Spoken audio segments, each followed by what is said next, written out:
Hello friends, आज मैं PGPMD का सेकंड पार्ट लेके आया हूँ। कल मैं 40 क्वेश्चन लगभग बता दिया था, बाकी का जो क्वेश्चन है आज मैं बताता हूँ आपको। और जिनको भी अभी मेल नहीं मिला वो एक बार अपना मेल आईडी मुझे सेंड कर दें, क्योंकि कल तो मैं किसी को मेल किया नहीं। कल मेरे को टाइम नहीं मिला कि मैं कुछ लोगों का मेल आईडी मेरे को मिला है, बट मैं मेल नहीं कर पाया।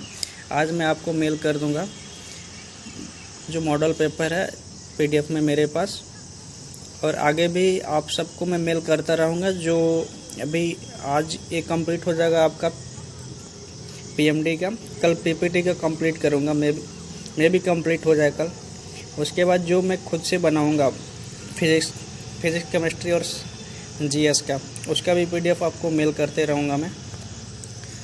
तो आप अपना मेल ID दे दो मेरे को।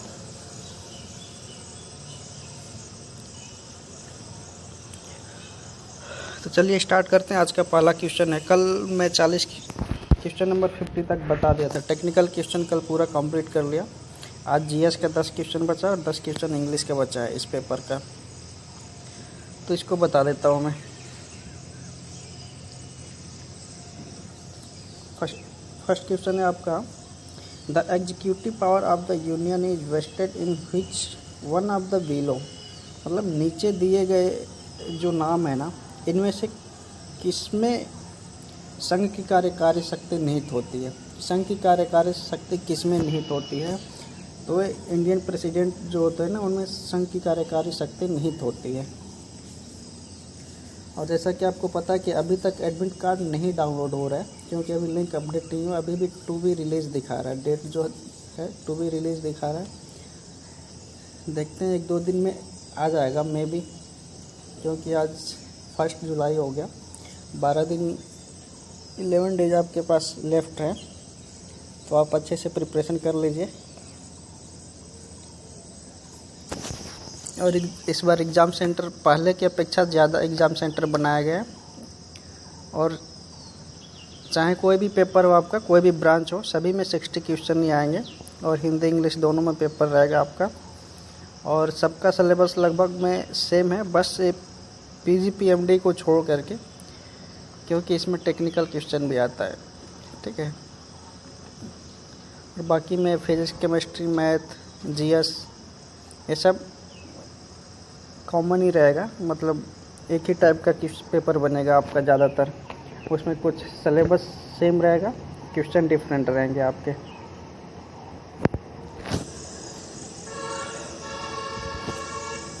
और अभी कुछ दिनों से आपको पता है कि बाइकआउट चाइना चल रहा है अपने यहाँ पे, तो काफ़ी सारे एप्लीकेशन बंद हो चुके हैं आपके फ़ोन में भी।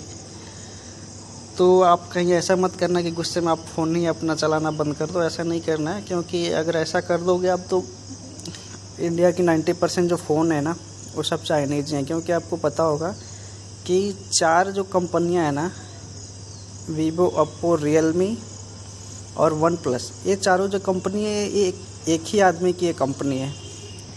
ये कोई 4 कंपनी अलग अलग नहीं है, चारों की चारों एक ही आदमी की कंपनी है। और ये चाइना की है। चाइना में कंपनी आपका BBK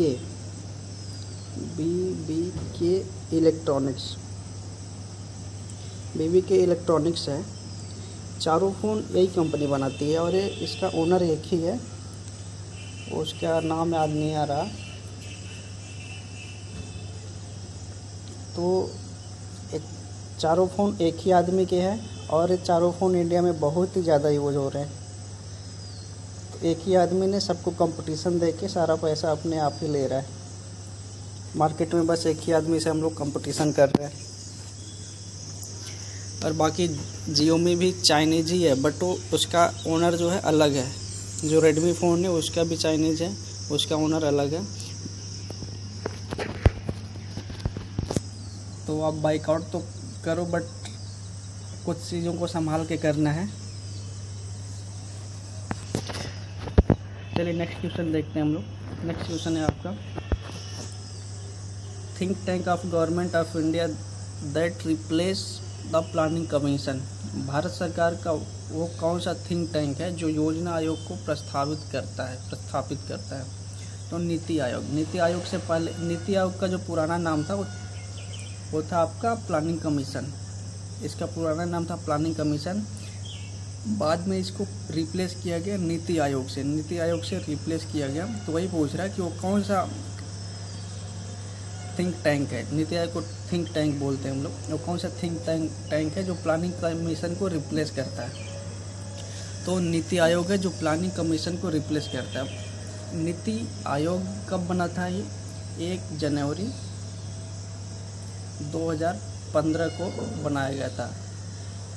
नरेंद्र मोदी जी के आने के बाद 1 जनवरी 2015 को इसका नाम चेंज करके नीति आयोग बना दिया गया। और नीति आयोग का काम क्या होता है, इसका फुल फॉर्म क्या होता है नीति आयोग का? National institution for transforming India, national institution for transforming India. और ये जो नीति आयोग है ना, एक आपने सुना होगा AMI होता है, इंस्टीट्यूशन ऑफ इंजीनियर्स। ये डिस्टेंस एज ए बीटेक कराता है। जब आप उसका एग्ज़ाम दोगे ना, तो उसमें एवरी ईयर एक क्वेश्चन पूछा जाता है। उसमें एक सब्जेक्ट पढ़ा जाता है सोसाइटी एंड इन्वायरमेंट। उस पेपर में ये हर साल एक क्वेश्चन पूछा जाता है। नीति आयोग से रिलेटेड हर साल क्वेश्चन आता है उसमें। तो नीति आयोग बहुत ही इम्पोर्टेंट है, national institution for transforming India. और ये काम क्या करता है, इंडिया में क्या चेंजेस करना है, मतलब डेवलप के लिए, वो सब देखता है। इसके थ्रू देखा जाता है। तो ऑप्शन नंबर डी इसका राइट आंसर होगा। क्वेश्चन नंबर 53 में देखिए क्या दिया है।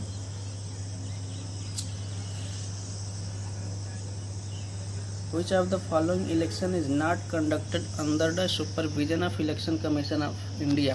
बोला कि निम्न में से कौन सा चुनाव भारत के चुनाव आयोग की देखरेख में नहीं किया जाता है। तो भारत के चुनाव आयोग की इलेक्शन कमीशन ऑफ इंडिया जो है उसके देखरेख में नहीं किया जाता है। तो होता है आपका ऑप्शन नंबर सी है, election of local bodies of the state का जो लोकल चुनाव होता है ना आपके गांव में, जैसे ग्राम प्रधान वगैरह का, ये सब क्या होता है, इलेक्शन कमीशन ऑफ इंडिया इसको देखता नहीं है, उसके अंदर में नहीं आता है। जैसे पार्षद वगैरह का होता है ना।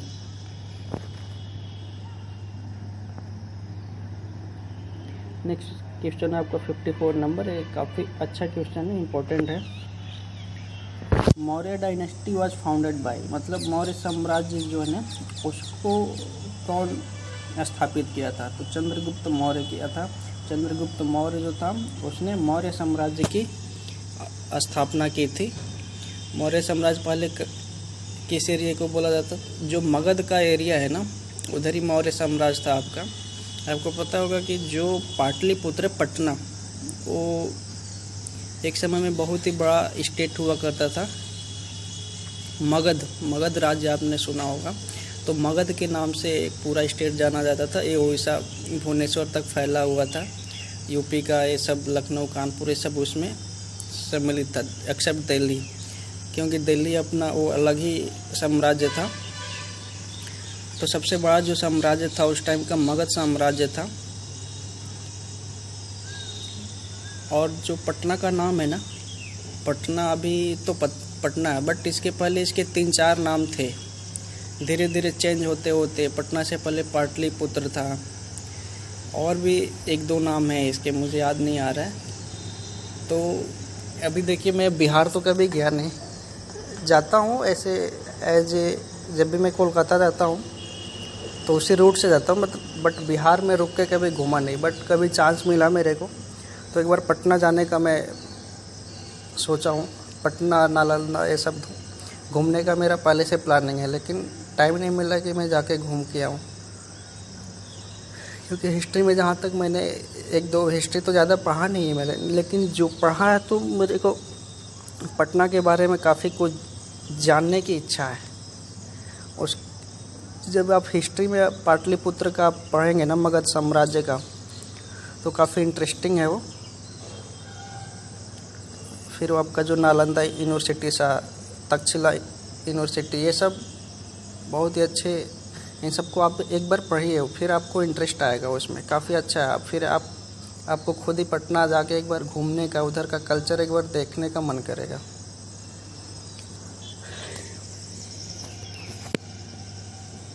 तो अगर मेरे को टाइम मिलेगा तो मैं एक बार जाऊंगा उधर, ज़रूर देखता हूँ मैं।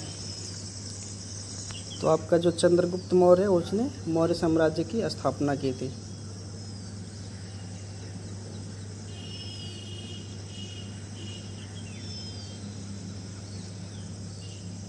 क्वेश्चन नंबर 55 है, who is regarded as the mother of Indian revolution?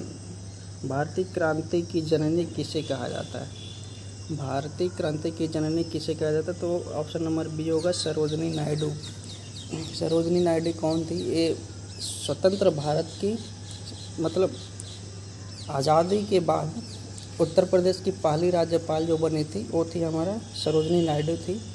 Uttar Pradesh की पहली राज्यपाल थी आज़ादी के बाद में। ये एक पोएट भी रही हैं, ठीक है, और ये काफ़ी वुमेन एम्पावर के लिए काफ़ी इन्होंने काम किया है। तो इसके लिए इनको इंडियन रिवॉल्यूशन की जननी कहा जाता है। Who is the mother of Indian revolution? तो सरोजनी नायडू। आपका ऑप्शन नंबर बी होगा।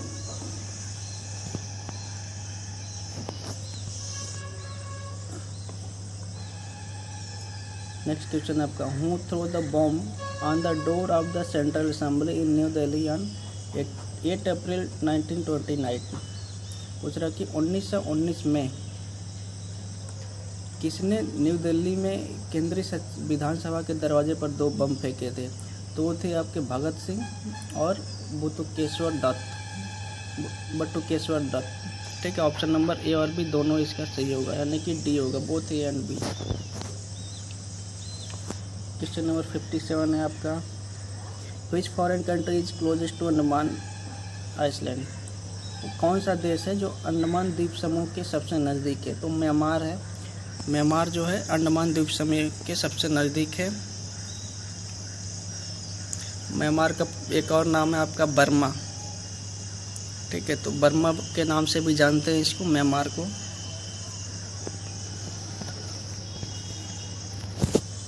क्वेश्चन नंबर 58 देखिए, which is the largest tiger reserve in India? Bharat में सबसे बड़ा बाघ अभयारण्य कौन सा है? तो आपका ऑप्शन नंबर डी होगा, कॉर्बेट, जिम कॉर्बेट। इसका पूरा नाम होता है जिम कॉर्बेट नेशनल पार्क, और ये कहाँ पे है? नैनीताल में है। सबसे बड़ा बाघ अभयारण्य मतलब टाइगर रिजर्व जहाँ पे सबसे ज़्यादा टाइगर हैं, तो वो है आपका जिम कॉर्बेट नेशनल पार्क है, ये नैनीताल में है। तो आपका ऑप्शन नंबर डी ये राइट आंसर होगा। नेक्स्ट क्वेश्चन है आपका, which of the following is measured in pascal? मतलब पूछ रहा कि पास्कल में क्या मापा जाता है? जो प्रेशर होता है ना वो पास्कल में मापा जाता है। प्रेशर क्या होता है? देखिए, प्रेशर का मात्रक 4-5 मात्रक है। पहले तो होता है न्यूटन पर मीटर स्क्वायर, पास्कल। तो ये जो है ना 1 न्यूटन पर मीटर स्क्वायर बराबर 1 पास्कल होता है। ठीक है, ये दोनों एसआई मात्रक हैं। प्रेशर का एसआई मात्रक क्या है? न्यूटन पर मीटर स्क्वायर या फिर पास्कल, ये दोनों एसआई मात्रक है। और एटमॉस्फेरिक प्रेशर भी होता है। एक एटमॉस्फेरिक प्रेशर बराबर कितना होता है? 760 mm Hg हाइट, 760 mm पारे की ऊंचाई के बराबर होता है एक एटमॉस्फेरिक प्रेशर। प्रेशर को टॉर में भी मापा जाता है।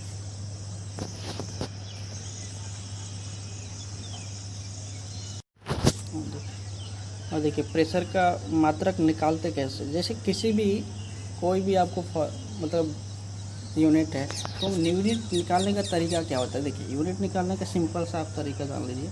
जैसे आप समझिए कि आपको प्रेशर दे दिएगा, कोई आपको पूछ दिया प्रेशर का मात्रक बताओ या फिर यूनिट बताओ, आपको नहीं याद है, आप भूल गए हो, तो आप निकालोगे कैसे कि क्या होता है? तो आप सबसे पहले याद करो कि प्रेशर का फार्मूला क्या होता है। प्रेशर का फार्मूला क्या होता है? फोर्स अपॉन एरिया, दाब बराबर बल बटे क्षेत्रफल, फोर्स अपॉन एरिया। ठीक, तो फोर्स को किस में मापा जाता है? न्यूटन। फोर्स का मात्रक क्या होता है? न्यूटन होता है। ठीक, न्यूटन होता है। और एरिया इसका मात्रक क्या होता है, मीटर स्क्वायर। मीटर स्क्वायर कैसे आया, एरिया बराबर क्या होता है, लंबाई गुणे चौड़ाई। तो लंबाई किस में, मीटर इंटू चौड़ाई, ये भी मीटर में, ठीक, दोनों मीटर में मापा जाता है। तो मीटर इंटू मीटर बराबर मीटर स्क्वायर, ठीक। तो देखिए यहीं से इसका यूनिट निकल गया, न्यूटन पर मीटर स्क्वायर, ठीक। अब न्यूटन पर मीटर स्क्वायर आ गया ऐसे, ठीक। अब इसी से कभी कभार क्वेश्चन बन जाता है कि डायमेंशन बताइए, मतलब डायमेंशनल फार्मूला, बीमी सूत्र। वो बीमा आपने पढ़ा होगा ना, बीमा। तो बीमा कैसे निकालते हैं, तो सपोज कर कि आपको क्षेत्रफल का बीमा निकालना है, क्षेत्रफल का बीमा निकालना है ना, तो क्षेत्रफल का फार्मूला बताइए, लंबाई गुणे चौड़ाई, ठीक। और लंबाई को किस में मापते हैं, मीटर इंटू मीटर, ठीक। तो ये हो गया मीटर स्क्वायर, मीटर स्क्वायर। और मीटर को बीमी, जब बीमा में लिखेंगे तो कैसे इंडिकेट करते हैं, यल से, यल बोले तो मीटर, ठीक। अब स्क्वायर है, स्क्वायर कर देंगे, इसको कैपिटल ब्रैकेट में रख देंगे, ठीक। तो ऐसे हम बीमा भी निकाल सकते हैं।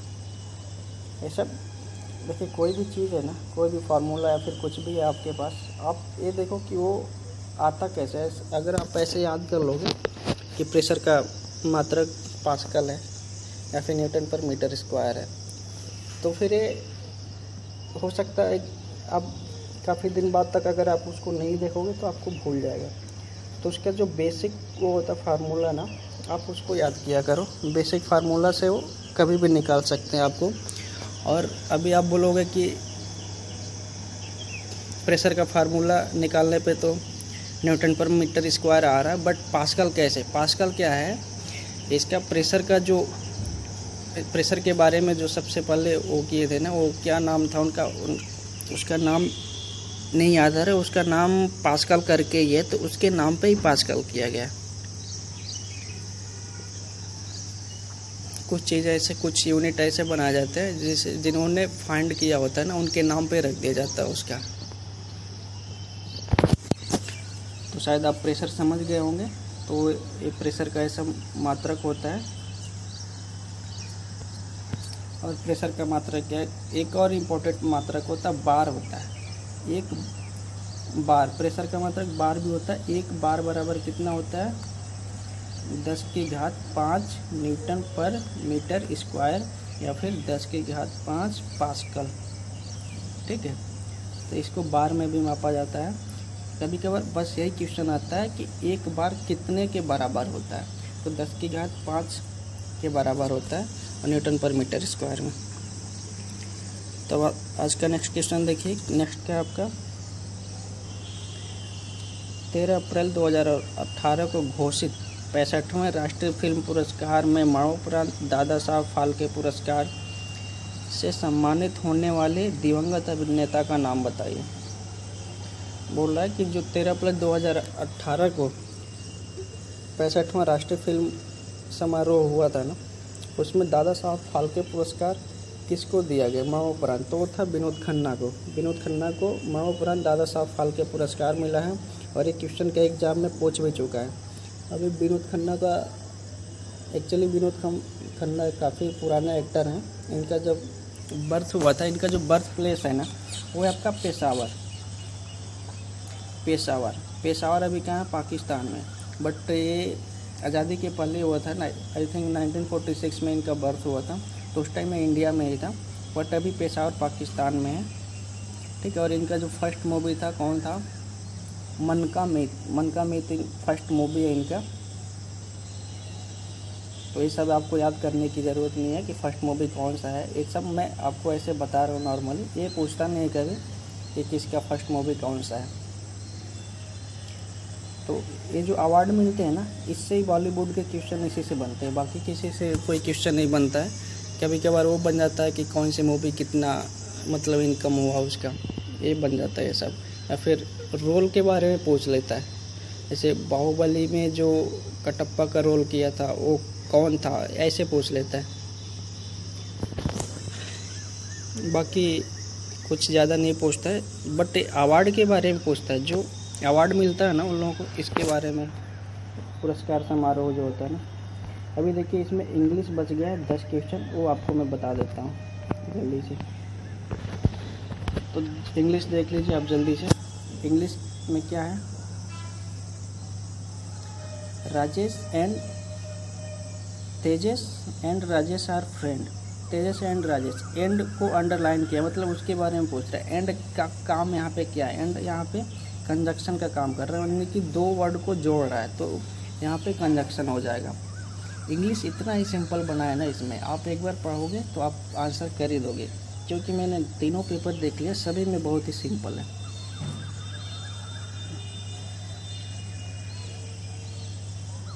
Rama can ball fast. Rama जो बॉलिंग होता है ना, बॉल स्पेस देना चाहिए, बॉल फास्ट, बॉलिंग फास्ट करता है। रमा बॉलिंग फास्ट कर सकता है, तो फास्ट यहाँ पे क्या एडवर्ब का काम कर रहा है।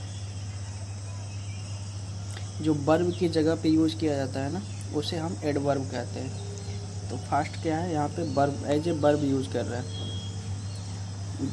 थर्ड क्वेश्चन है आपका, Vikrant is playing football. Playing क्या है, वर्ब है, ठीक है। प्लेइंग मतलब कंटिन्यूस टेंस हो गया आपका, ठीक है। तो विक्रांत फुटबॉल खेल रहा है, तो ये प्लेइंग क्या है, वर्ब हो गया। प्ले इसका वर्ब है, ING जोड़ दिया जाता है जब भी आपका कंटिन्यूस टेंस होता है, तो उसमें प्लेइंग मतलब खेल रहा है। क्वेश्चन नंबर 4 है आपका, Athens is well known for Olympic. Noun, Athens क्या है, एक देश है। ग्रीस, जिसको हम हिंदी में ग्रीस बोलते हैं, ग्रीक बोलते हैं। एथेंस को ही हम हिंदी में ग्रीक बोलते हैं, मतलब ग्रीस बोलते हैं, ठीक है। तो ओलंपिक, जो सबसे पहले ओलंपिक हुआ था शायद वो एथेंस में हुआ था, मुझे याद नहीं है, बट एथेंस को ओलंपिक का दाता बोला जाता है, ओलंपिक जो गेम होता है ना उसका। तो यहाँ पे दिखा रहा है कि Athens is well known for Olympic. Athens Olympic के लिए जाना जाता है, मतलब एथेंस क्या है, यहाँ पे नाउन है, नाउन का काम कर रहा है। नाउन क्या परिभाषा तो आपको पता है, किसी वस्तु, जगह, नाम, उसको हम नाउन बोलते हैं। क्वेश्चन नंबर 5 आपका, in 2 days I will have finish the script. Future perfect tense, I will have, will का जहाँ पे यूज करेगा ना, तो वहाँ पे फ्यूचर होगा। अभी विल के साथ में हैव भी प्रोजेक्ट किया, मतलब कर रहा है, शो कर रहा है। तो हैव, हैज, हैड, ये सब क्या होता है, परफेक्ट, मतलब पास्ट परफेक्ट में आते हैं। तो ये यूल के साथ, विल के साथ में हैव आया, यानी कि फ्यूचर परफेक्ट टेंस हो जाएगा। Option number B right answer इसका आपका। क्वेश्चन नंबर 6 देख लीजिए। 6 है आपका, honesty is the best policy. Is के बारे में यहाँ पे पूछ रहा है, तो सिंपल प्रेजेंट टेस्ट है। Honesty is the best policy कौन सा टेंस है, सिंपल प्रेजेंट टेस्ट है। क्वेश्चन नंबर 7 है, the light went out while I was reading.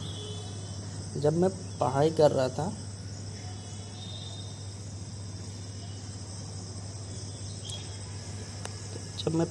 था, तो लाइट चली गई थी।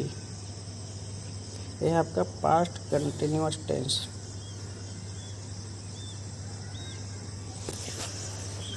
ठीक है, ये आपका पास्ट कंटिन्यूअस टेंस है। पूछ रहा है कि जब मैं पढ़ाई कर रहा था तो लाइट चली गई, तो आपका पास्ट कंटिन्यूअस टेंस है, सॉरी। क्वेश्चन नंबर 8 है आपका, I am the tallest player in the team. I am the tallest player in the team और नॉट आई, मतलब एक क्वेश्चन पूछ रहा है कि मैं टीम में सबसे लंबा प्लेयर हूँ या नहीं हूँ। तो या नहीं हूँ और नॉट इस यहाँ पे यूज करेंगे। Option number C right answer होगा।